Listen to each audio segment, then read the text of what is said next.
Bom dia a todos.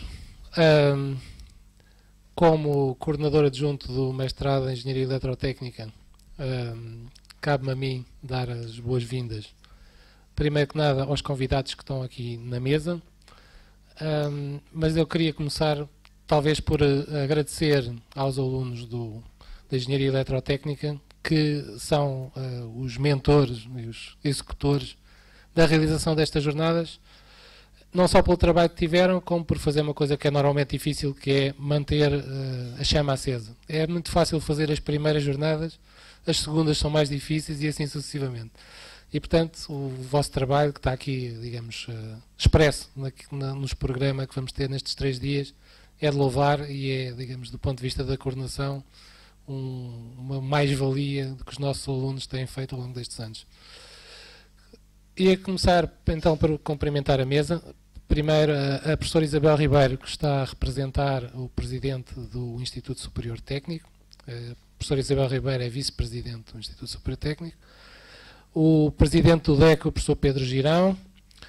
O professor João Sentieiro, que já tinha sido convidado no passado, mas na altura, devido às funções que ocupava, não foi possível estar, e este ano foi possível tê-lo aqui connosco. Finalmente, o professor Luís Caldas de Oliveira, que é o membro da Comissão de Gestão do Instituto Superior Técnico, que é responsável pela parte de empreendedorismo, o que tem, digamos, está dentro do espírito da organização desta GEC em particular. Portanto, sem demorar mais tempo, eu ia passar a palavra à professora Isabel Ribeiro para fazer a sua intervenção.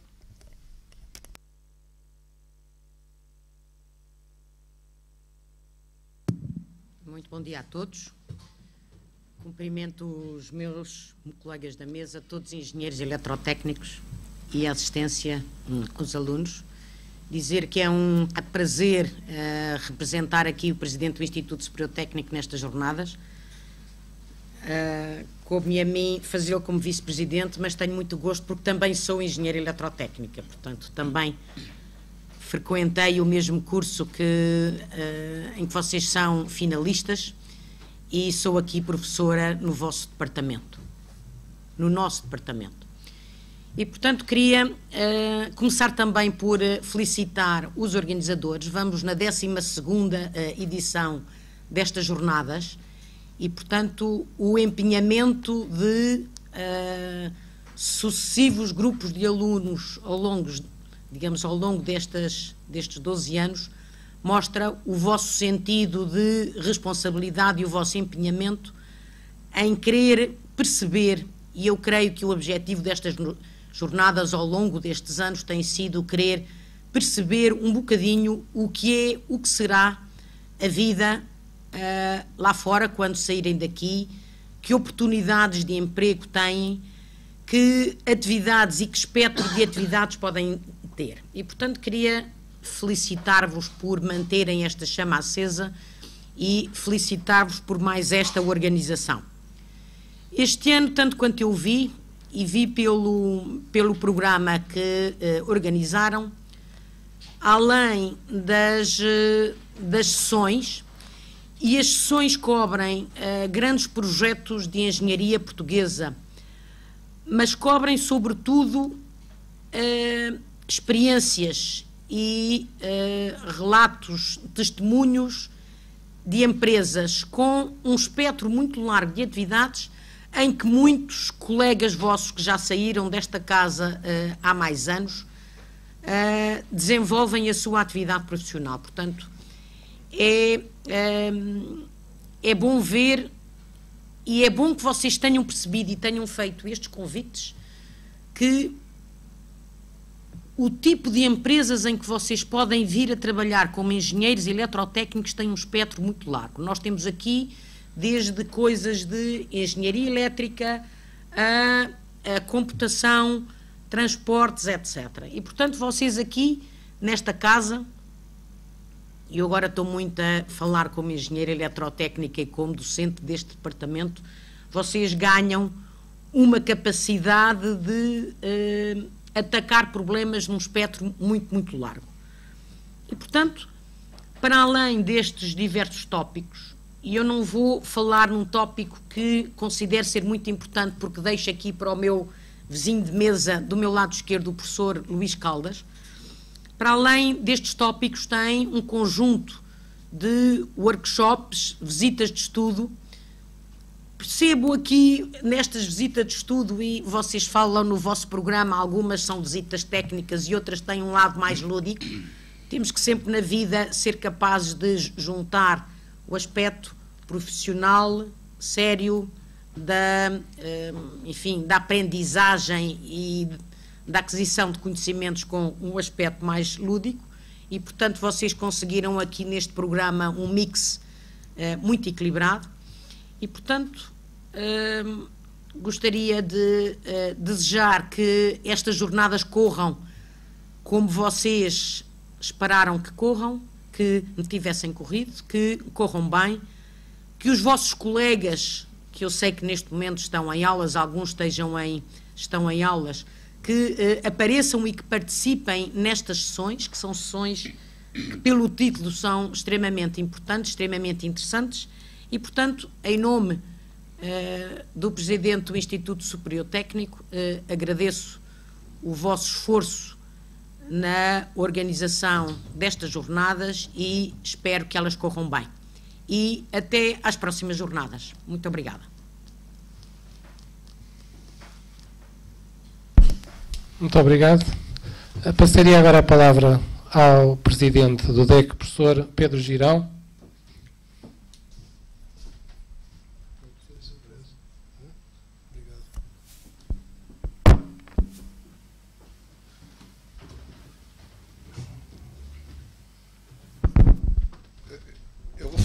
Bom dia a todos, em primeiro lugar. Eu vou falar em pé para não ficar à frente da projeção, embora sejam só 5 slides, mas de qualquer maneira vou-me colocar em pé.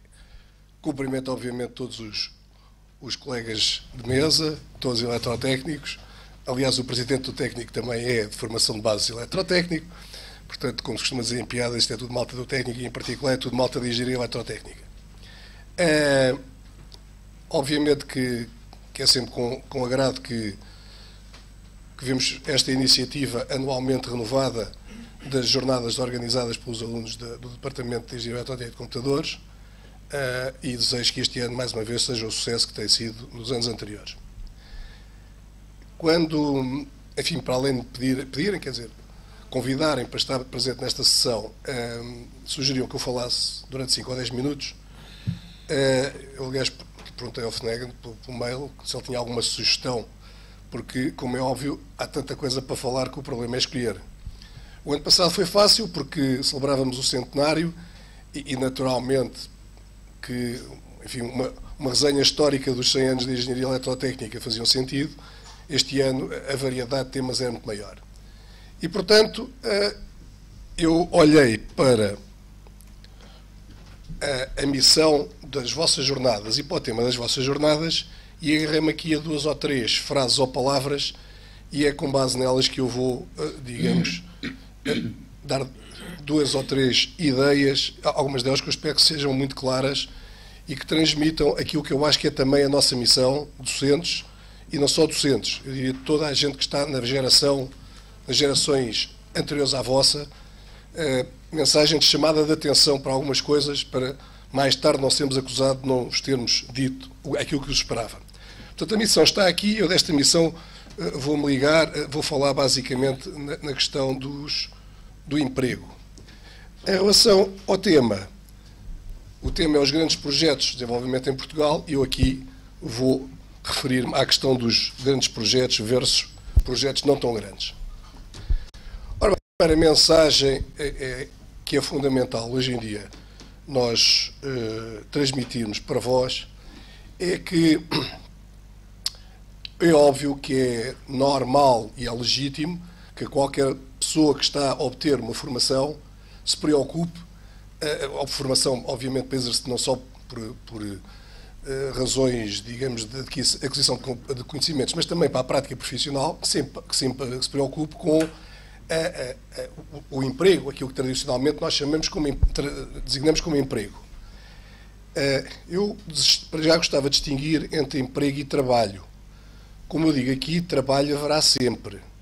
Emprego, no sentido clássico da palavra, como eu diria todos nós da mesa, o encaramos quando começamos a nossa atividade, uns há mais tempo, outros há menos tempo, é que tem umas nuances para as quais eu acho que é fundamental vocês estarem, e já estarão com certeza, alerta.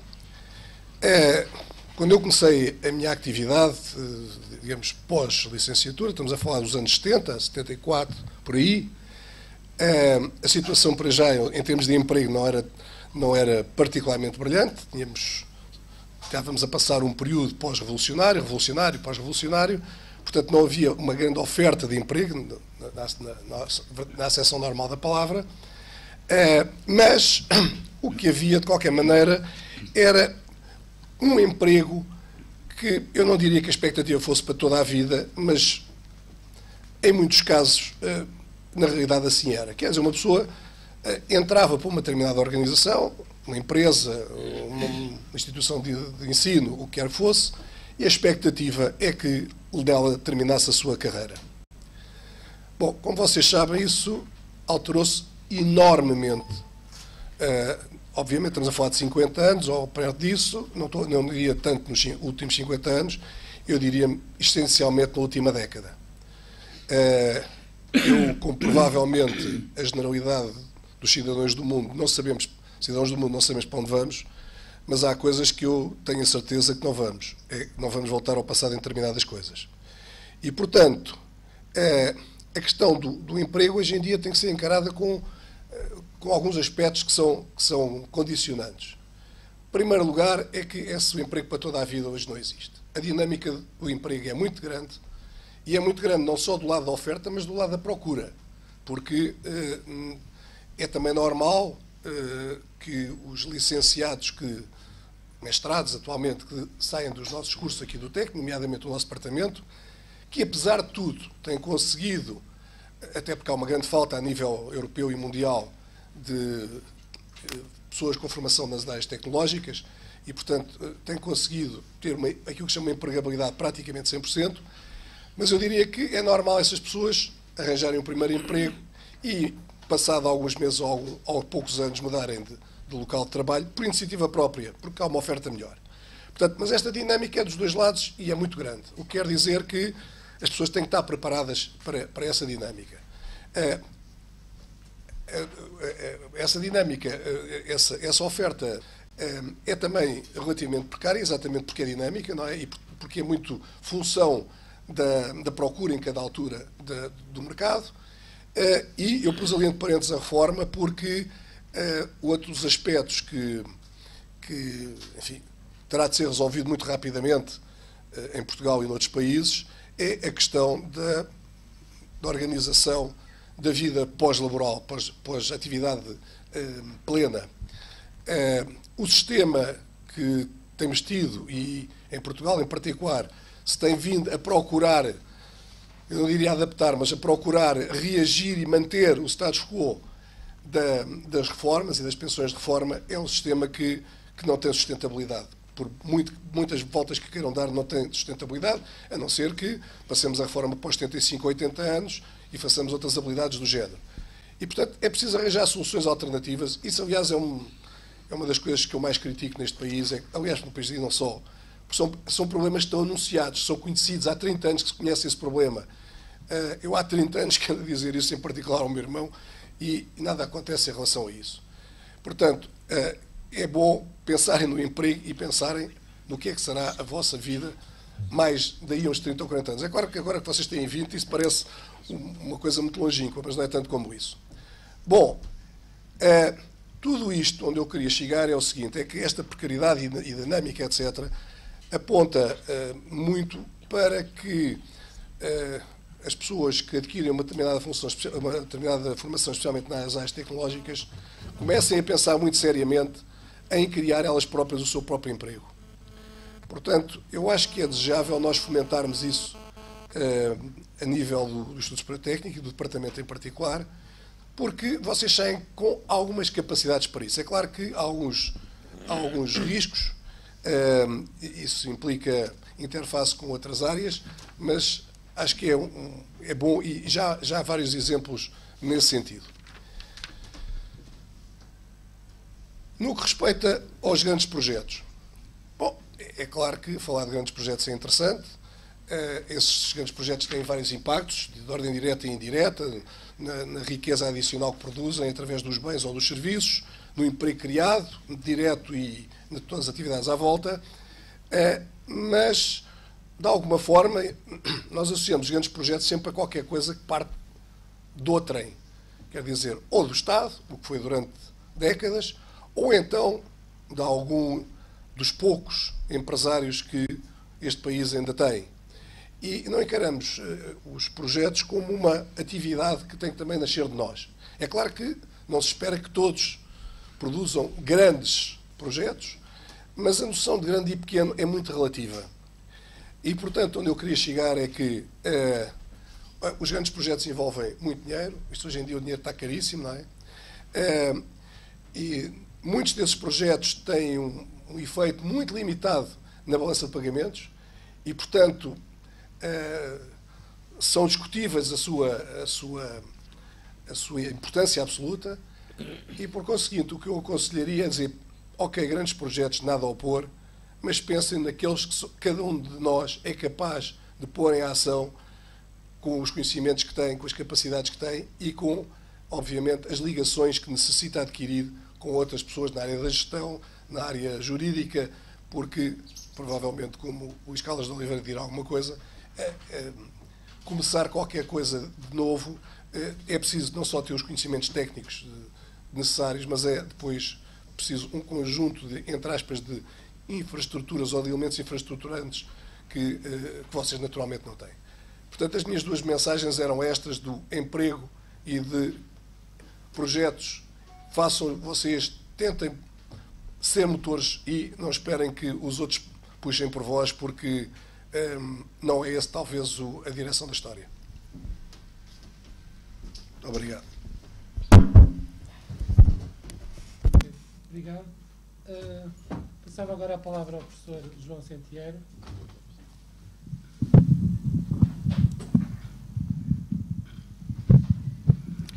Muito bom dia a todos. Começava por cumprimentar os colegas que estão na mesa, os organizadores, os colegas que estão na audiência, os estudantes. Agradecer-vos o convite que me dirigiram o ano passado e de novo este ano para aqui estar. O ano passado não foi possível, este ano é, embora eu hoje seja uma pessoa bastante diferente do que era o ano passado, não é? Pelo menos do ponto de vista institucional e de influência, mas é com muita satisfação que estou aqui a partilhar convosco algumas ideias e preocupações. E evidentemente que é natural que na minha pequena intervenção eu vá refletir um bocadinho aquilo que é a minha experiência. Todos nós afirmamos aqui que éramos engenheiros eletrotécnicos. Eu não sei se sou engenheiro eletrotécnico, sou seguramente licenciado em engenharia eletrotécnica. Engenheiro não sei se sou, mas sei uma coisa, sei que aquilo que eu aprendi nesta escola, quando fiz essa licenciatura, e nessa altura os currículos eram muito menos interessantes do que são hoje, e muito menos diversificados. Uma coisa é verdade, eu adquiri a capacidade de, ao longo dos últimos 40 anos, contribuir para a formação de milhares de engenheiros deste país e para fazer coisas da maior diversidade e que nunca me passaram pela cabeça que alguma vez viria a fazer. Portanto, isso significa que a formação que eu adquiri foi suficientemente profunda e abrangente para me dotar para me equipar de forma a poder enfrentar desafios muito diferentes, desde aqueles de estrita natureza técnica a outros com outras componentes. E, portanto, queria dizer-vos que acho que a formação que se adquire nesta escola e no domínio da engenharia eletrotécnica é, de facto, tem sido para mim um instrumento valiosíssimo, e eu julgo que isso tem muito a ver com o facto de nós termos, ou sermos levados a ter uma visão sistémica e diversificada da realidade, e, no fundo, termos uma formação de base em matemática, em física, em teoria dos sistemas, em computação, que depois nos permite fazer puzzles e jogar com estas várias competências de maneira a enfrentar problemas de natureza muito diversa com alguma facilidade. Claro que depois há um outro aspecto a que eu me referirei mais tarde, que é qual é o papel da investigação na formação dos engenheiros, mas isso eu guardaria um bocadinho para mais tarde, e queria trazer aqui dois números que me parecem interessantes, que são os seguintes. Nos últimos, entre 2005 e 2009, os jovens com 20 anos de idade que estavam inscritos, matriculados no ensino superior, universitário e politécnico, cresceu 16%, atingindo, relativamente à população da sua idade, a percentagem de 37% de jovens com 20 anos a frequentar o ensino superior, o que é um valor bastante parecido com aquilo que é, em geral, os valores na Europa mais desenvolvida.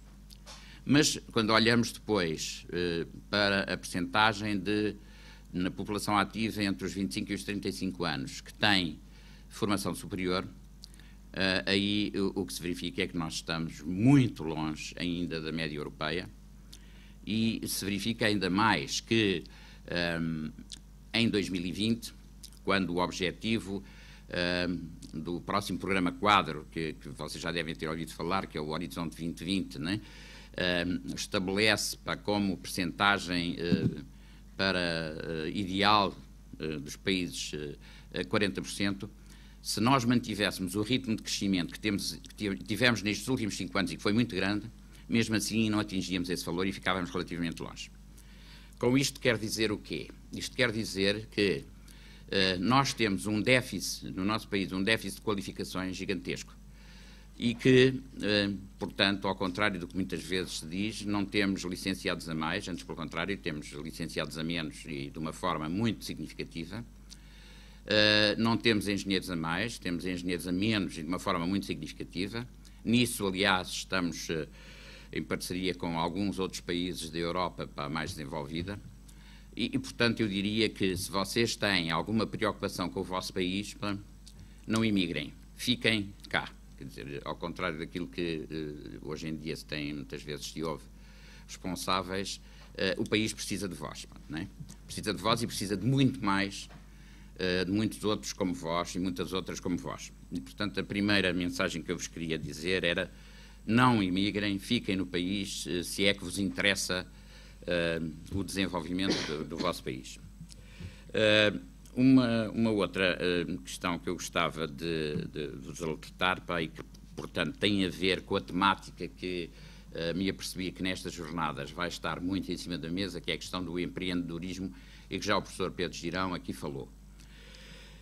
A nossa sociedade mudou muito, de facto, e hoje o próprio panorama económico mudou muito.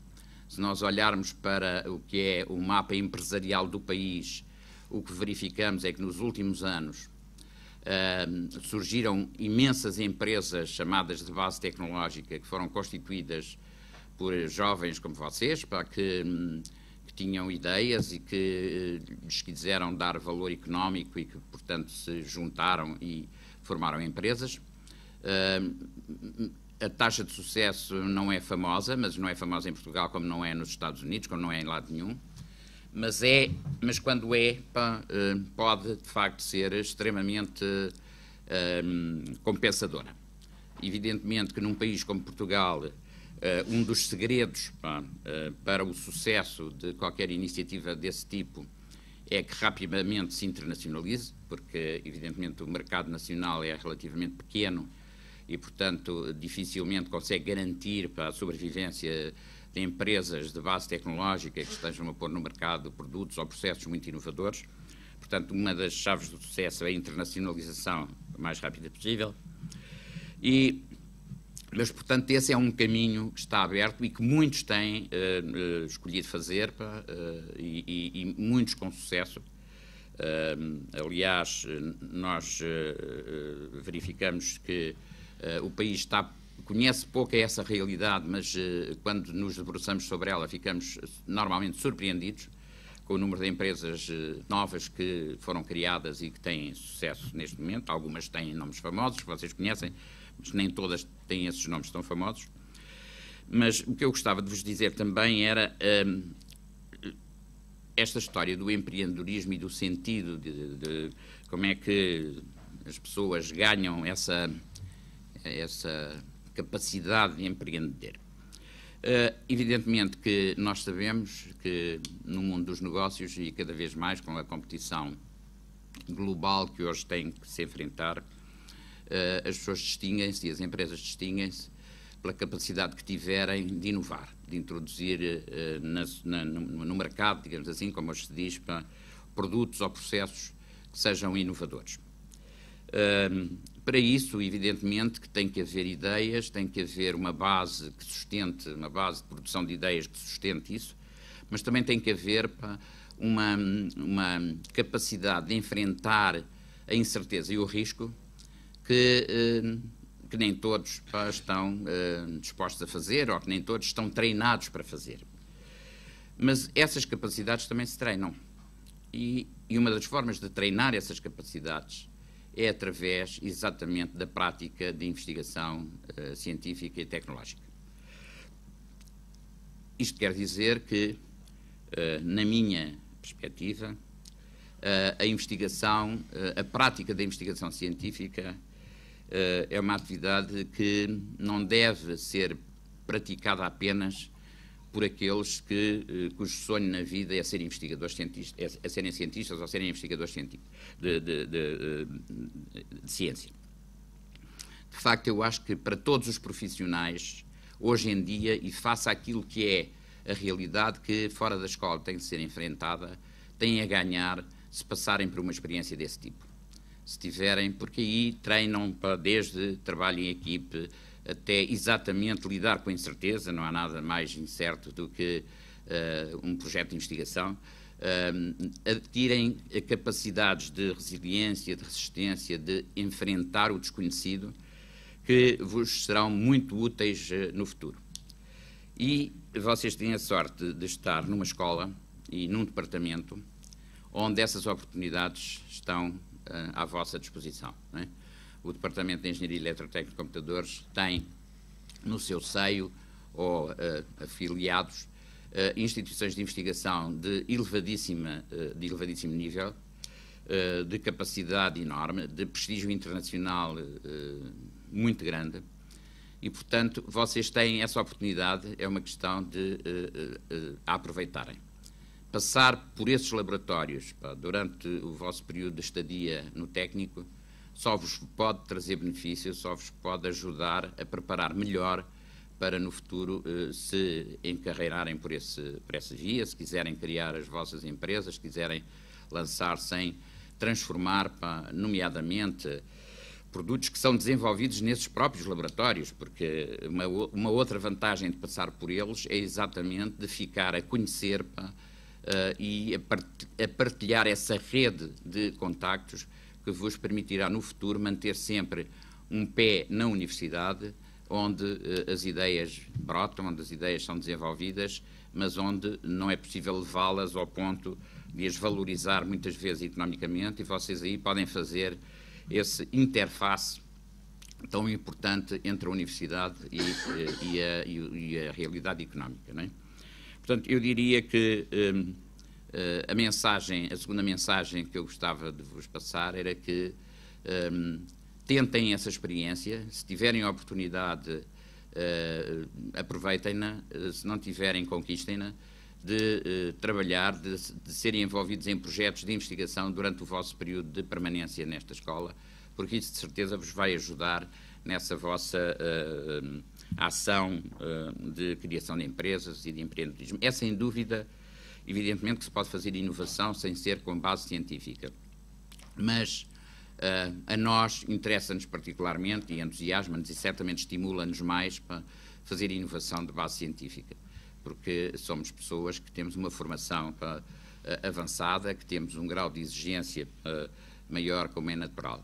Portanto, a minha segunda mensagem era esta, não vos tomo mais tempo, desejo-vos muito sucesso nestas jornadas e que para o ano, nas 13ª, na sessão de abertura, possamos ter mais colegas vossos ainda do que temos hoje, para que possamos trocar impressões, responder a perguntas e esclarecer dúvidas e aprender uns com os outros, no fundo. Obrigado. Obrigado. Passava então a palavra ao professor Luís Caldas de Oliveira. Bom, em primeiro lugar, uma palavra também para a organização. A organização tem um desafio enorme à frente deles, tem que bater a organização do ano passado.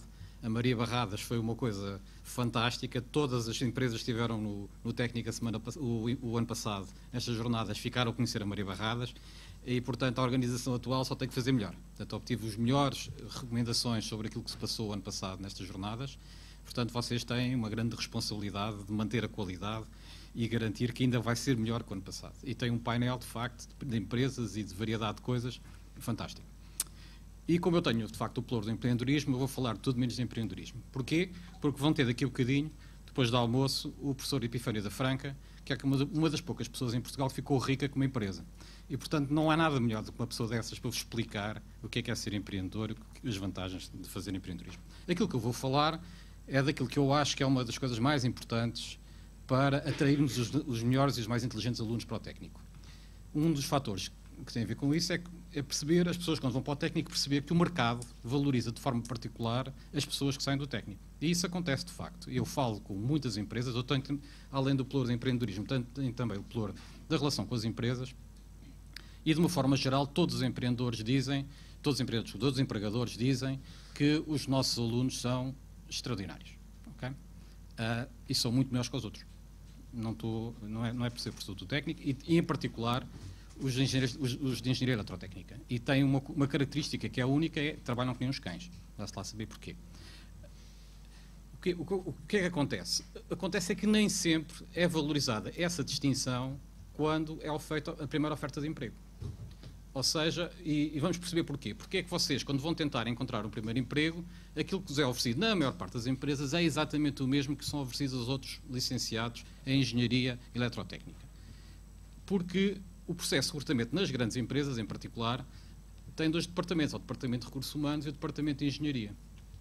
O Departamento de Recursos Humanos, o que é que eles querem? Querem obter os engenheiros que a engenharia precisa ao mínimo custo possível. Nem sempre estão preocupados e nem muitas vezes não sabem avaliar as hard skills dessas pessoas que estão a contratar. São muito bons a avaliar as soft skills, que nós sabemos, e muito bem, que o técnico não é muito bom a produzir. Portanto, vocês são basicamente uns nerds e que, quando chegam às empresas, quando são postos em trabalhos que exigem interação, não funcionam. Nós estamos a tentar colmatar isso, estamos a dar, por exemplo, os workshops de recrutamento que estão a decorrer neste momento aos sábados para quem se candidatou, e temos estas sessões, estas semanas, são importantíssimas para a organização que está a trabalhar nestas jornadas, está a aprender uma data de hard skills, de soft skills, que não tinha antes. Tem que ir falar com as empresas, tem que os convencer a vir, tem que saber organizar o calendário, tem uma série de coisas de organização que complementam a sua formação do técnico. Mas tem um papel muito importante, é que trazem ao técnico os engenheiros das empresas. Estou aqui a ver, o engenheiro Salas Pires é uma pessoa muito relevante na estrutura da PT. E a estrutura da PT precisa, anualmente, de contratar um número significativo de engenheiros. À volta dos 30, 40 engenheiros que eles contratam todos os anos. E vão buscar os engenheiros, o Departamento de Recursos Humanos, como eu disse, vai buscar os engenheiros que estão no mercado. Até há pouco tempo, estavam-se a queixar que não apareciam muitos engenheiros do técnico, por várias razões, não é? Mas outra coisa que está a acontecer é que eles começaram a notar a falta dos engenheiros do técnico. Porquê? Porque eles percebem que os engenheiros do técnico, quando entram dentro da empresa, têm um percurso lá dentro muitíssimo mais rápido que os outros. Não só trabalham mais, como rapidamente se tornam líderes e chefes de projeto. Ou estão numa posição de liderança qualquer. E é importante que, dentro das empresas, isto se conheça. Portanto, quando as empresas vêm cá, e vêm cá normalmente representadas com pessoas que são da área técnica, e quando vocês fazem aquelas perguntas difíceis, que os tipos têm que usar a cabeça e pensar duas vezes antes de responder, eles começam a pensar, espera aí, estes tipos que estão aqui na audiência são bastante melhores que o que eu costumo normalmente recrutar. Portanto, quando eles chegam à empresa, falam com o Departamento de Recursos Humanos e dizem, olha, eu quero engenheiros este ano, mas não quero aqueles do costume, eu quero aqueles lá do técnico, e não me interessa se tenho que pagar mais por eles. Okay? Portanto, nós temos um aspecto que é este, que as jornadas complementam, que é fazer sentir às empresas que os engenheiros não são todos iguais. Aqueles que saem com um diploma de engenheiro eletrotécnico nas diversas universidades do país não são todos iguais. Não quer dizer que uns sejam melhores que outros, mas quer dizer que são diferentes e que se calhar têm umas competências diferentes uns dos outros. Isto é um aspecto. Outro aspecto que também é muito importante é que vocês próprios, quando vão escolher a empresa para onde vão, têm que encontrar um emparelhamento sobre aquilo que querem e aquilo que as empresas oferecem. É através destas jornadas que vocês fiquem a saber, ou poderão ficar a saber, qual é que vai ser a estratégia futura da empresa. E se essa estratégia se alinha com os vossos próprios interesses. Se vocês estão interessados, por exemplo, estamos aqui a falar do data center da PT, em trabalhar em sistemas de high performance computing e coisas desse género, se calhar saber o que é que a PT vai fazer nessa área é relevante para a decisão do vosso emprego, que obviamente também vai considerar o vencimento que vos oferecem, mas provavelmente as hipóteses de progredirem naquilo que vocês acham que vai ser o futuro.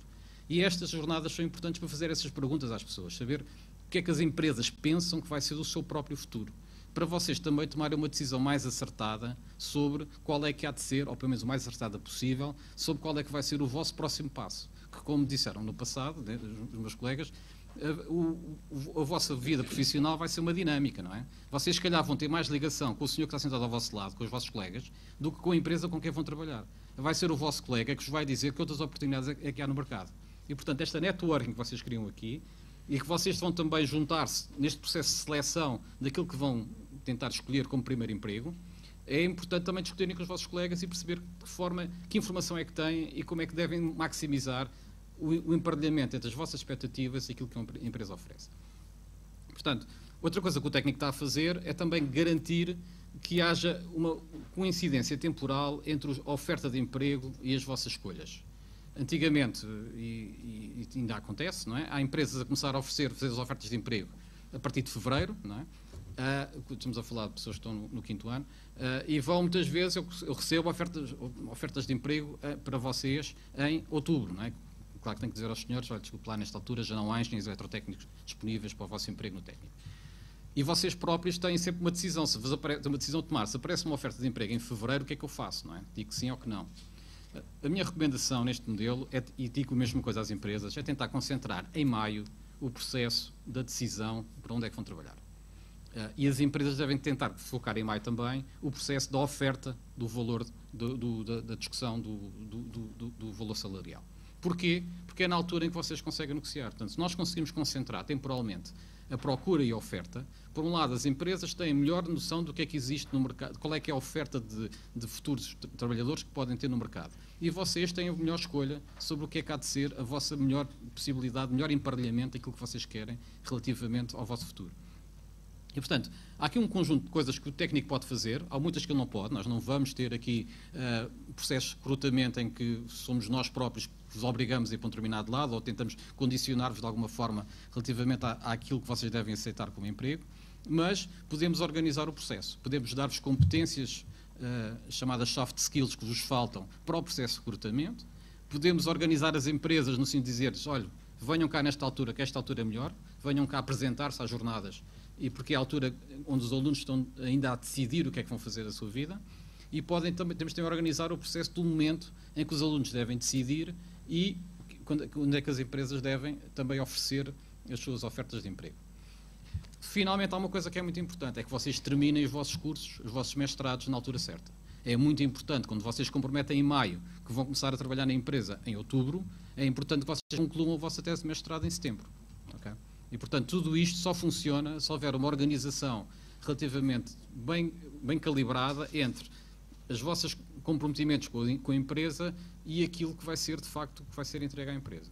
Não é? Portanto, vocês têm que pensar muito bem nisto. Isto é muito importante. Nós organizarmos este processo é importante não só para vocês, como para as próximas gerações.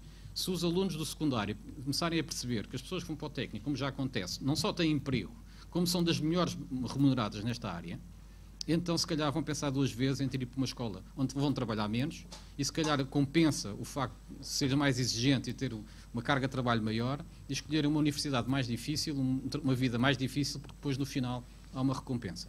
Bom, espero que com isto vocês participem ativamente nestas sessões, façam perguntas difíceis às pessoas das empresas que cá vêm E continuem a conversa nos corredores, ok? Estas pessoas também gostam de ser interpeladas nos corredores, antes de entrarem, depois de saírem das sessões, e façam-lhes mais perguntas sobre o que é que se passa na empresa, quantas pessoas é que estão a recrutar, o que é que vai acontecer no futuro, o que é que acham relativamente à concorrência. Portanto, uma série de questões que fazem com que as empresas percebam que vocês estão interessados no mundo, estão interessados eventualmente em trabalhar com eles, e eles próprios têm de dizer: estes tipos são espertos, eu quero ter estes tipos a trabalhar comigo.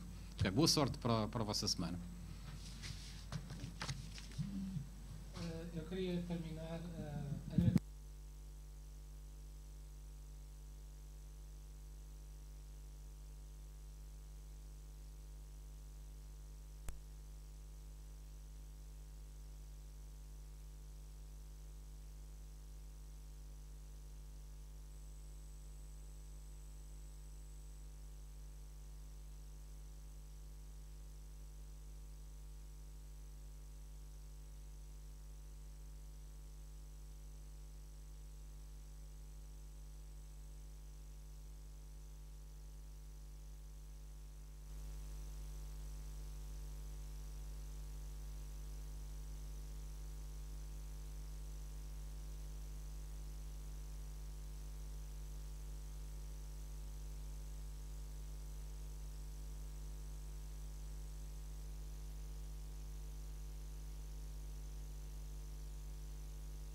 na vida verdadeira, depois quando vocês vão trabalhar em empresas.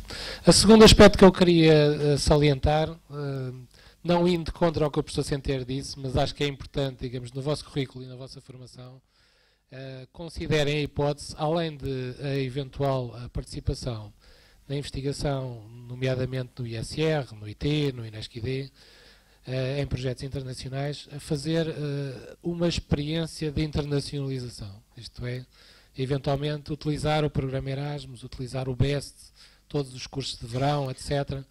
Eventualmente fazer um semestre numa universidade estrangeira, porque tudo isso, digamos, contribui para a vossa formação como pessoas e para além da formação como engenheiros.